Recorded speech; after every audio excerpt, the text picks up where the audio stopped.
मैं एक इज्जतदार खानदान की बहू बनने जा रही हूँ। हमारी शादी हो रही है उस लड़के से जिसे हमारे पिता ने चुना है, हमने चुना है अपनी मर्जी से।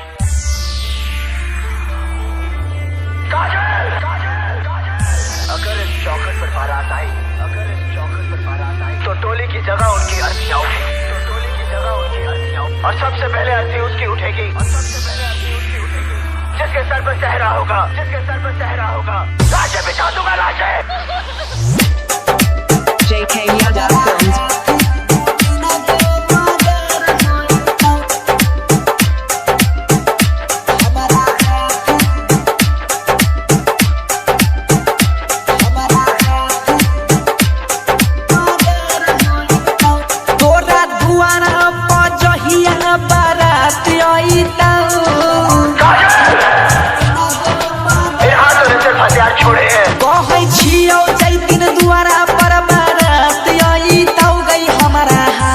से हमारा हाथ दू तीन गो मर्डर होई तो इहे हाथ से दू तीन गो के मर्डर होई तो।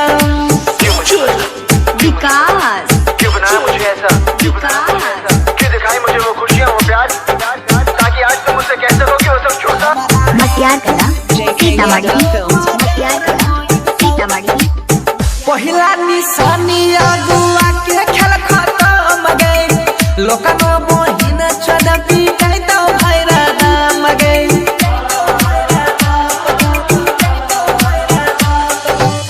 पहिला निशानी अगुआ के खेल खत्म गई, लोकनो बहिन चदपी गई तो भैरा नाम गई।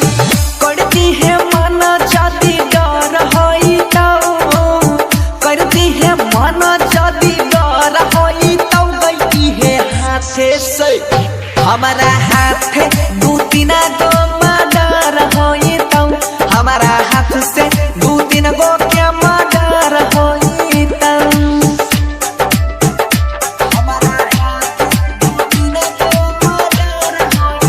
JK Yadav Films।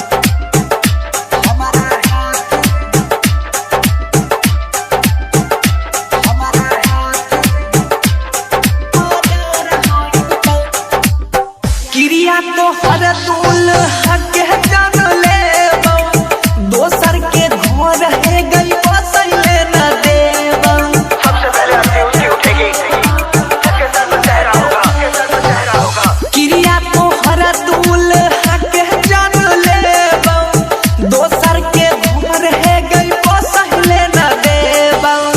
चर्चाई गाँव में घरे घर होई तो, बनसी के जहिया खबर होई तो गई है हाथे से इहे हाथ अजैया के मर्डर होई तो, हमारा हाथ दू तीन गो के मर्डर होई तो। शांति रिकॉर्डिंग स्टूडियो राजा जनमानसी। JK Yadav Films।